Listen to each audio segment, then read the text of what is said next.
We do not get a lot of announcements from Spotify ads, so when something comes out, we want to cover it. Earlier this month, Spotify ads announced several changes are going to be coming to Ads Manager. And when I mean changes, I mean new features. So we'll cover what we feel are the highlights because not all of them are going to be applicable to every account. These updates will include things regarding creative, account settings, targeting, and measurement. I'm in the Spotify ads demo account that Michelle and I use to create videos. I'm saying that because really, we don't run Spotify ads. So if we're seeing the features in our account, we assume it's already available in all accounts. So let's get to the first new features. And to do that, I'm going to start creating a campaign because the first announcement was for 2 new campaign objectives. And you can see them, they're still in beta: website traffic and app installs. We'll start with website traffic because that's first. I purposely know there's going to be a pop-up when I click next, because in order to use this objective, you have to have the pixel installed on your website. If you haven't done so yet, let me show you. Back at the main view, we need to go to this 9-square grid, which is your menu. Open it up, go down to events. Here's where you would create your pixel. Quick side note, as part of the new announcements for this quarter, there is an update to Conversions API that is going to include cross-device attribution. Not going to cover it there, but just notice that's on the list too. All right, so let's connect a data source. We want the pixel. You have to name it. Understand that you cannot change this name. Include your website, and then choose whichever ad accounts that you want. I'll click done. Here, I'm just sticking with the base code, essentially tracking any visit coming from Spotify. I can click next, add any specific parameters.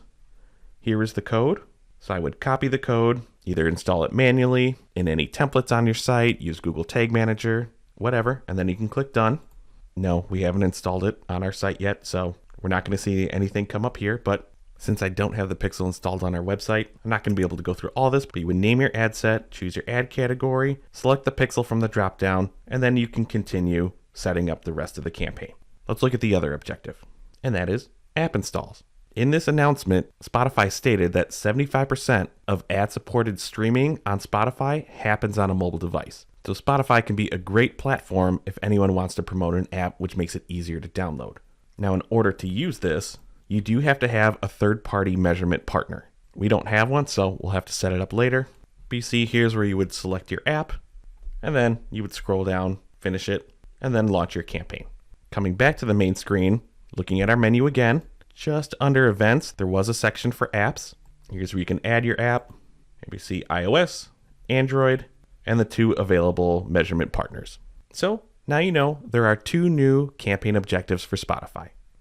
The second update, well, technically third because I briefly talked about the Conversions API, is going to be new audience targeting. Back to our menu, under advertising, we see audiences, and Spotify just really calls it a custom audience. But if I click create, it's essentially customer match targeting. You can upload a list of emails and device IDs. Yes, phone numbers are an option, but it's only available for Brazil, India, and Mexico. Really, emails are going to be the best. Similar to the customer match targeting that we talked about in our TikTok video, you can check that one out here. You need at least 1,000 rows of data. Michelle and I don't have that, but we can at least look at the file template.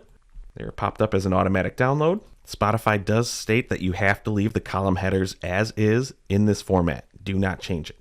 And there we see differences in the column headings, whether the information is hashed or unhashed. So upload 1,000.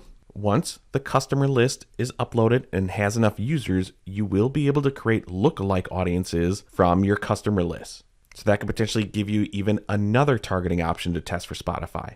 And those audiences will always live in the audience section. Pretty straightforward. Hopping into an ad set setup, here's the audience section. When you're building a new ad set, notice that you can add custom or lookalike audiences as either targeting or exclusions. So if you only want to try to reach new users, you can exclude your customers, which may help better with your campaign goals.